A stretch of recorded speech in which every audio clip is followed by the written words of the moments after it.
Bismillah, alhamdulillah, wassalatu wassalamu ala rasulillah, wa ala alihi wa ashabihi ajma'in, wa man tawassaka bi sunnatihi ila yaumiddin wa ba'd. Assalamu alaikum wa rahmatullahi wa barakatuh. Waalaikumsalam. Ang pasasalamat ay mahalaga sa Allah subhanahu wa ta'ala. Sa kanya tayo humingi ng tulungan gabay. Sa kanya tayo nagmakaupo mula sa mga magkakamali ng aming mga huwain at mga saliw. Ang kakabayan at ang wasang tamang landas, walang nakakapagpalingon sa kanya. At sino man ang hayaman ang sa lindaan, dahil ayang magkamit ang makawanan, walang makakapagpagaway sa kanya. Liban lamang kung sino ang mahihulutan ng Allah subhanahu wa ta'ala. Mga kapatid, mga kumpanya, mga dadabera, mga kabataan, mga kung nagpumudyagi ang pagkapasigasay, nagpupusiging parang kadaliang takariyo. Sa paksa na ibinigay sa akin ngayon, umaman na ito, ay pagtulong sa syahada. So marahil hindi bago sa akin ang pagsanay mo dahil kahit sa mga bawat grades ng mga nag-aaral ng elementarya sa Arabic ay natalalagay at kayo sabihin ng syahada. Ngunit ang anong linya ay ano nga ba ang kanilaliman ng syahada. Nang sa ngayon malaman ang mga napapanood dito. Al-Quran syahadatayn, merong salita na syahadatayn. Magkaiba yung syahada, syahadatayn. Kapag nabanggit ang syahada, pagsasaksin ang pamulugan. Pag nabanggit ang syahadatayn, magsasaksi sa dalawa. Magsaksi sa kapwa na siyang mahamat sa mahid, magsaksi sa putik ang naman siyang pinang ng linso. Pag nabanggit ang syahadatayn. Magkano ko syahadatayn bitisgaw? Ano nga ba ang antas ng dalawang syahada sa Islam? Ang antas ng syahadatayn sa Islam ay unang ruknun min arkanil Islam. Ang syahada nga, ang pagsaksi sa Allah, pagsaksi sa propeta, ay kabilang sa kahihin ng Islam. Sunod, hindi natatawag na Muslim ang tao kapag hindi na mabigas ang syahadatayn. Hindi pwede ang magpasok ng tao sa Islam na isang syahada na. Ang sasabihin, Asyhadu an la ilaha illallah. Magkatulak, hindi na ito maiputuring na Muslim. Bakit? Dahil mag-ituturing na Muslim ang tao kapag idadagdag niya na si Propeta Muhammad ay huling sugo. Katulad ng pagbigkas ng Asyhadu an la ilaha illallah wa asyhadu anna Muhammadan abduhu wa rasuluhu. So yun daw, hindi pwede ang Asyhadu an la ilaha illallah. Dahil may mga Kristiyano na ang kanilang pagsaksi ay makahalintunan din dito. Ngunit di sila naniniwala na may propetang pangwakas. So sa atin, ang propetang pangwakas ay si Propetang Muhammad. Makakagmod ng mga bisyahadatayn. Ano ang hangon ng pagbigas ng dalawang syahada? Ito mataka ahlin, ito maka-ahlin ala usubit na po and ang duhul ng Islam. Nang kaisa ng mga skola ng Islam na ang lahat ng pamasa sa Islam dapat mabigas ng dalawang syahada. Katulad ng Asyhadu an la ilaha illallah wa asyhadu anna Muhammadan abduhu wa rasuluhu. Pagbibig kasi niya ang Asyhadu an la ilaha illallah, hindi ba yun ganap na Muslim? Magbibigkasin ang syarikat ng mahapagad na surga, hindi ba yun ganap na Muslim? Bagkus ang ganap na Muslim ay ang asyhadu an la ilaha illallah wa asyhadu anna Muhammadan abduhu wa rasuluhu. Hindi na magkikrisino kahit ang kanyang tatay ay mananaw. Nanay ay mananaw. Maguindanao ang mananaw. Tatay, kaya ang nanay, Maguindanao, o galatan, o sugyakan. Kung hindi na nabigkas ang Allah, asyhadu an la ilaha illallah wa asyhadu anna Muhammadan abduhu wa rasuluhu. Hindi siya Muslim. Ayon ng papagaling niya magsalita sa lingwahe ngayon. Yan. Maya la ilaha illallah. Sa ito ay ano lang ang kautuganan na ilaha illallah. Ang kautuganan na ilaha illallah, mukiru wa ta'tarifu annahu la ma'budu bihaqqin illallah. Ang kautugan ng ito, pag binibigkas mo ang la ilaha illallah, sinasabi mo ang la ilaha illallah. Ilagay mo sa iyong puso na takus-puso na sumasang-ayo na walang sinasamba, liban lamang sa mga walang wala. Yan ang la ilaha illallah. At ang la ilaha illallah ay dapat alimin ang dalawa. Ang salitang la ilaha illallah, ang marapat ang hinasilang dalawa. Una, ang nafyu, pangalawa, al-isbat. Ang nafyu ay ang pagtitikas ng la ilaha.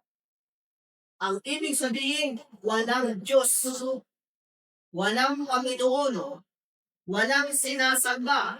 Sa salitang la ilaha, walang Panginoon, walang Diyos, ngunit tinatapil mo lahat ng sinasamba. Illallah, yasba, liban naman sa Allah dahil siya ang sinasamba. So itong salita na ito ay umaabot pansin. Bibigyan mo kayo ng halimbawa, walang araw sa masjid. Hindi mo mapaisip ko yun, reklamo naman. Liban sa mangutang.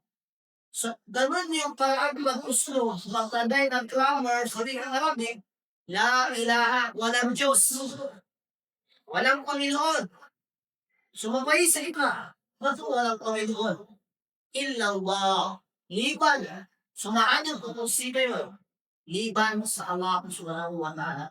Yan ang ibig sabihin ng la ilaha illallah. So, dito, mga nagtetento, ang nagsasabado, aalamin namin ang kondisyon ng la ilaha illallah ay hanggang pito. Hindi totoo na nagtitindas ang isang tao ng la ilaha illallah kung hindi niya sinasubuhay ang pitong kurikong at napakahalaga na maalamin ng tao. Hindi kompleto at hindi daw sumuso ang isang tao nagbibigkas ng la ilaha illallah kung binamasa niya ang pitong kondisyon. Una, al-ilmu bima'nahan al-mulafi al-jahli. Ang ibig sabihin ng la ilaha illallah ay magsasabi na sumasakay mo ka. At ang unang kondisyon dito, al-ilmu. Dapat obligado sa iyong sarili ang pangtakaran mo. Yun, al-ilmu.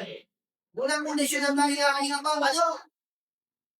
Al-ilmu, kaalaman. Kaya hindi totoo ang pagbigkas ng mga tao na kahit anong nanunuro na sinasabi ang la ilaha illallah minangaral. Hindi sapat ang kanyang pagkakatusli kung ang mag-aaral ay kanyang iiwan dahil siyang pinakakondisyon ng balimulang sa la ilaha illallah. Kaya ang sinabi niya, ang puntang sa pagkatawaan, wailog liman ulang ya'alam. Ang mga hindi nag-aaral at di pumunta sa simposyon, hindi pumunta sa mga pinagtitimbunan ng panahon ay bagin para sa kanya ang kinakaharap. Kung mayroon namang kakayahan. Pero kung may sakit, walang paraan, sobrang busy, ito ay extended naman sa Islam. So yung nagsasadyang hindi nag-aaral ay hindi daw reflect ang kanyang pagpapakao sa salitang la ilaha illallah. Yan. Sabi ng Allah, Fa'alam annahu la ilaha illallah.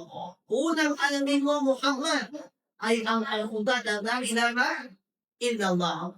So ano ang mga pangulamaan ng la ilaha illallah? Sa pag-aaral. So, ito ay masakit na sabihin, pero nagkaisawa ng mga scholar na ang taong nagsasabi ng la ilaha illallah, wa anna Muhammadan Rasulullah, pero hindi nag-aaral at sinasadya, hindi daw kompleto ang kanyang pagkakamusulim. No naman. Okay, number 2, al-yaqinu biha. Dapat sigurado siya sa kanyang pagbibigkas na wala ibang Panginoon liban sa Allah. At di siya nagdadalawa sa relihiyon. Ano yun? Ang buong kangiyatan. Pangalawa. Buong kangiyatan. May mga tao kasi na ninunuso ng syaitan, iisip niya, mabubuhay mo kaya tayo kung ano ng kasalayan. Yang isipan na yan ay tinigado sa kaubugan ng langit-langit. Maisip ng tao, mukhang nagdadalawa ako sa aking buyo, Islam ba ang laman o hindi? Yang pagdadalawa na yan, sumisira sa labi-lara, indamo. Ang pangatlo, al-ikhlasu al-munafil isyir. Pangatlo, dapat sa nagbibigkas ng la ilaha illallah ay dapat ikhlas. Dalisay ang kanyang puso, silsililan ng buto. Para ng isang tao na nagbibigkas ng la ilaha illallah, nabigkas lang niya dahil may gulang. Nabigkas lang niya dahil siya ay nakapagsalita ng kung saan di nila malayan mo. Nabigkas niya ang la ilaha illallah. Nagulat siya, masaya siya, kahit ano. Nabigkas ang la ilaha illallah dahil hindi ikaw tao sumuso. Hindi mo kahit na yung pagkakalakas wala ko sa nalipipin, pero hindi yung na nasasakuhay ng naglangang Diyos. Sunod, number 4, الصدق في قولها المنافق لقولها الأنوار. Ang pagpapatotoo.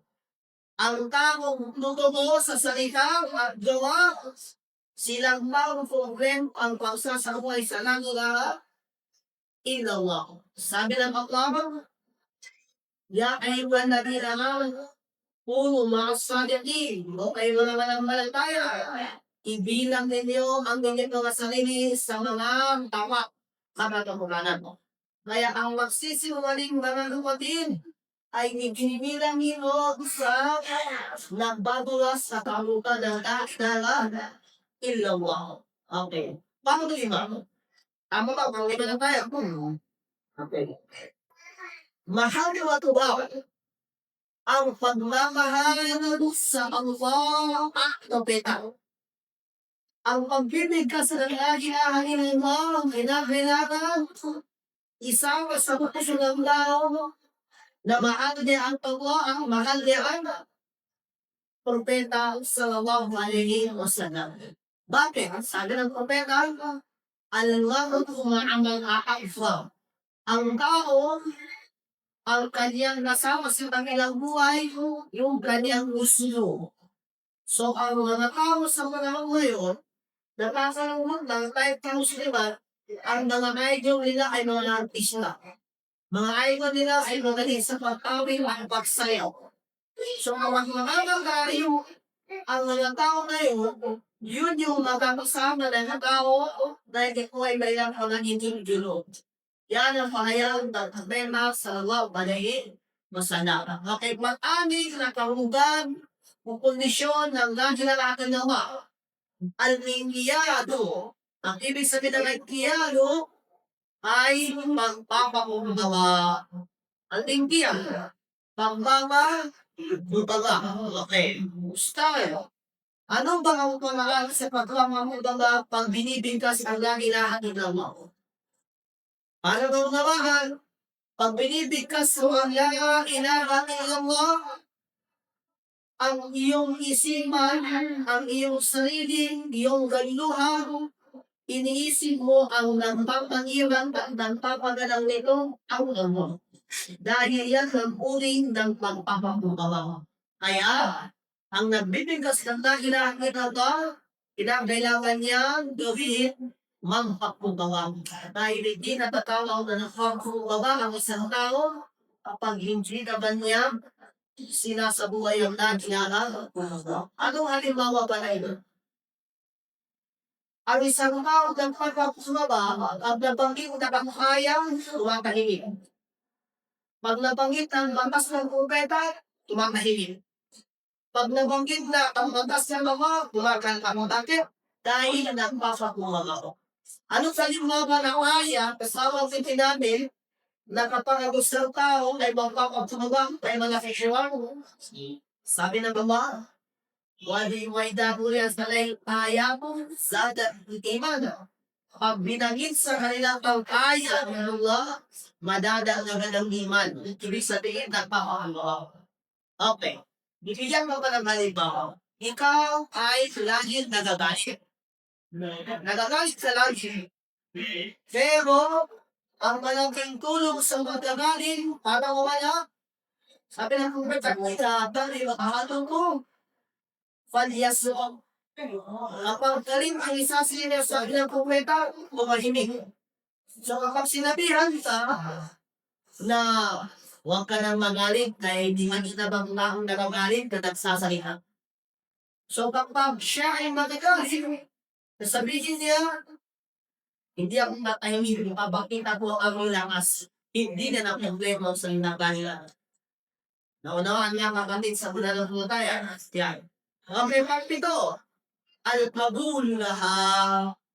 Tinatanggal ang kahulugan ng la ilaha illallah. So, ulit, ang kondisyon ng la ilaha illallah, 7. Una, al-ayah, pagkaaral. Hindi kompleto ang magsasabuhay ng gambang Muslim kung hindi siya nakaaral. Nabagit natin kanina, wailot liman lang alam, bangin sa impyerno, ang parusa na nagsasadyang hindi nag-aaral ay ayaw naman pupunta sa mga madrasa, symposium, dahil hindi na ito ginagawa sa kasadya, hindi na po pwede na ginagawa, kinakabangan siya na ang sa India. At nakamit na bangayan sa aya at sinukuhan na ba, na pagpektiwan, na jahat na kakanan, yang sarang, ang sulti India mo ay nangawa at ibinibilang sa inaabangan ng tao pinag-impyerno ay ang taong nagsasadyang hindi nag-aaral. Ustad, ang mag-aaral kailangan mo kasi sa mission. Cellphone na, kaya na yan. Meron nga iPhone, kaya na yan. Meron nga TV, hindi kaya nagpapanood, napakadami, effort. Ano na yan. Sunod, kanyang ang hatiyaman. Sabihin, sikanasado na ka. Pangatlo, ikhlas. Pangalawa, sila. Ang maging tama. Ang lima, ang paklamahan sa mga at propeta. Ang anim, ang tumiyan, pagpapatulungan. Pagpito, ang kahul, ang damit, ang lahat ng damangin. So dito, matangay ko siya. Kailan magsisilbi sa amin ang la ilaha illallah? Matagal pa una na aning kay matulangi ang buha mo. Kailan ka magsisilbi sa amin ito? Sabi niyo sa akla, lahat ng tayo na hindi magsisilbi dito ang nagsasalita ilang yaman bihada isyong pag di niya ginawa ang winag-audition. Nawaan. Walang sikli ang nagligkas sa la ilaha illallah kapag hindi nagagulay sa buhay ang ito nabanggit ng mga kondisyon. Okay. So nabanggit natin ang syahada. Ano nga ba naman ang panglugar ng wakasyaluhan ng mga kasalan ng Rasulullah? Kanina nabanggit natin nasyado ka lang ilahan ilang ba? Hindi na yun. Tapos na tayo, kaya po nito. Sunod, ang magbigkas naman ng asyado ka ng Ramadan Rasulullah. Ano mga kalugan? Okay, ito. Ang napapalawag nito ay nasa 5. Nabanggit na natin mga laman. Sumasaksi ako na si Muhammad ay may dalang kasulatan. Yun ang pahulugan ng alam. Asyhadu anna Muhammadan Rasulullah. Sumasaksi ako na si Muhammad may dalang risala, kasulatan. Yun ang una. Pangalawa, sumasaksi ako na si Muhammad pinadala parang igabay sa mga nanindigaw ko. Sumasaksi ako na si Muhammad ay ipinadala parang igabay sa mga naniligaw. Ulitin ko. Ipinadala si Muhammad para igabay sa mga naniligaw. Nanawanan ko din siya. Nanawanan ko. Pagpinibigkas mo ako, asyhadu anna Muhammadan Rasulullah, naniniwanan ka na mayroong kasulatang dadala ng mga weda. Anong kasulatan? Binyog. Formal. Sunod. Pag binibigkas mo na ilaha illallah, naniniwala ka na si Propeta Muhammad ay siya ay panggabay sa mga nanigaw. Okay, pangatlo. Naniniwala ka na pinadala siya sa dalawang nilikha. Naniniwala ka na ipinadala sa dalawang nilikha. Sino dalawang nilikha? Ang engkanto ang tao. Ipinadala ang propeta para sa dalawang nilikha. Sino yun? Jinn, insan. Engkanto ang tao. Okay, sabi ko, may babayan mula sa noong ng Islam na ang propeta ay pinadala para sa mga kanto. Meron, bueno lang po niya. Sa panahon ng nasunodin ng propeta, sabi niya, sino sa inyo ang sasama sa akin pumunta sa lumang duta upang hikayan din ang mga Jinn? Takot ang magsama. Nakakatakot naman sumama sa lawa na yan. Isang bata na nagmasa na kamay ako. Yun silang dola bermaso. Silang dola bermo. Maso. Okay, sana sa akin. Baka pa yan. Sumama. Pagdating sa may pamulugan, sabi ng kumeta, halika ang dola. Bukuhin na to. At huwag kang tatangkasli mo hanggat di mo sasabihin. At dito pala. Okay, umalis ang propeta. Doon siya sa loob ng swing, hilog po dakwa. Sinibukan ang pagkita. Huwag na huwag kayo maalis na yung tulong dito. Ayan na. Maya-maya na lang itinda niya tutang kong masubot na mga tao kasi lagi ng bundog. Na ibang-ibang uri ng mukha na dumaan sa kadaghan ng panahon, hindi ko na siya mawawaka. Na malaking mga dilinha. Maya-maya na yung busang bumahan. Tumating ang kumina. May nakita nga. Sabi niya, meron. Pero ang nakita ko ay mga ibang nilalang ng Jinn. At ganun wala akong ka ng mga Jinn. Sabi niya, oo. Kung umalis ka lang sa buhay na sinabi mo sa'yo, makikita ka nila at pupunuin ng iyong batang. Ay naman ba siya? Sabi niya, yaras mo ba? Tunay na naisip sa nakuloy sa amin nung walang inang mga panga. Merong ginawa kong suni ng inutos, kaya yun ang dahilan. Sabi ng Umena, hindi na nakita tayo sa kuhit na nila rin.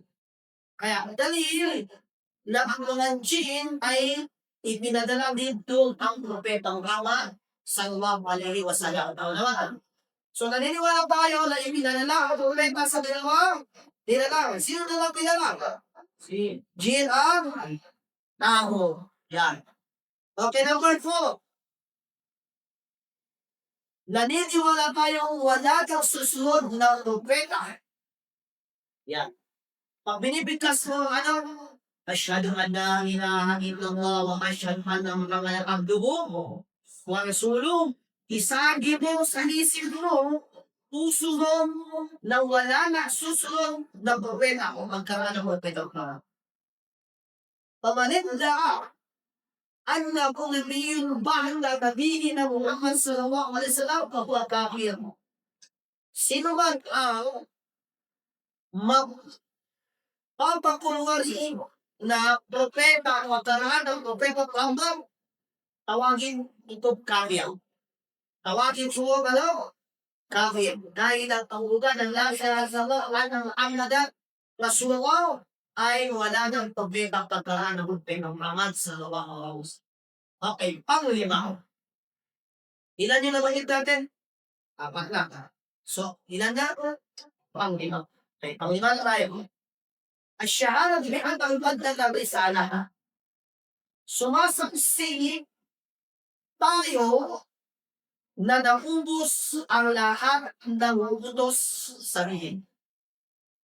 Sumasaksi tayo na naubos ang lahat ng utos sabihin. Ulitin. Sumasaksi tayo na naubos ang lahat ng utos sabihin. Naman, hindi din tali natin na sa medyo may pangdalalim. So, pag bumibigtas sila ng la ilaha illallah wa asyhadu anna Muhammadan abduhu wa rasuluhu asyhadu anna Muhammadan Rasulullah wa asyhadu anna Muhammadan Rasulullah, isasagi mo sa isip mo ang lahat ng relihiyon na inutos ng Allah sa propeta, kompleto na at wala na bapa sa pangulang. Nasabi na lahat. Naunawaan. Ako.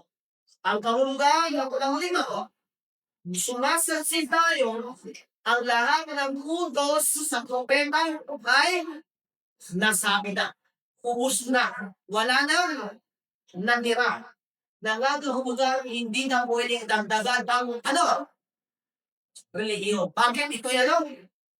Kompleto. Walang wawas, walang unaw. So yan, ang malayan ay namang alalahan sa tao na nagbibigkas ng ilaha ilaw mo.